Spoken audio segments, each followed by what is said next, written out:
पाचोरा ते परधाडे दरम्यान रेल्वे मार्गावरील खंबा किलोमीटर क्रमांक 374/19 जवळ एका अज्ञात व्यक्तीचा मृतदेह आढळून आल्याची घटना आज दिनांक 4 एप्रिल 2026 रोजी उघडकीस आली आहे। या प्रकरणी लोहमार्ग पोलीस ठाणे येथे अकस्मात मृत्यूची नोंद करण्यात आली असून मृत व्यक्तीची ओळख अद्याप पटलेली नाही। प्राथमिक माहितीनुसार संबंधित व्यक्तीचा मृत्यू रेल्वे अपघातात झाल्याचा अंदाज व्यक्त करण्यात येत आहे। मृतदेह बेवारस अवस्थेत आढळून आल्याने पोलिसांकडून ओळख पटवण्याचे आवाहन करण्यात आले आहे। घटनेची माहिती मिळताच जय मल्हार रुग्णवाहिका संचालक बबलू मराठे, गोलू शिंदे, अमोल पाटील यांच्या मदतीने पाचोरा ग्रामीण रुग्णालय येथे आणण्यात आला आहे।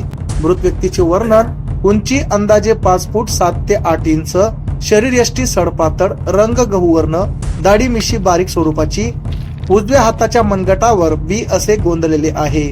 अंगावर फिकट रंगाचा चेक शर्ट, फुलबाह्यांचा तसेच आकाशी रंगाची जीन्स पॅन्ट असे कपडे आहेत। या अज्ञात मृत व्यक्तीची ओळख पटवण्यासाठी नागरिकांनी सहकार्य करावे असे आवाहन लोहमार्ग पोलिसांकडून करण्यात आले आहे। संबंधित व्यक्तीबाबत कुणाला काहीही माहिती असल्यास तात्काळ संपर्क साधावा असेही आवाहन करण्यात आले आहे। सदर प्रकरणाचा पुढील तपास पाचोरा लोहमार्ग पोलीस अंमलदार गणेश शिवराळे करीत आहेत। आमच्या चॅनलला लाईक करा, सबस्क्राईब करा, बेल आयकॉनवर क्लिक करा आणि हो शेअर करायला विसरू नका।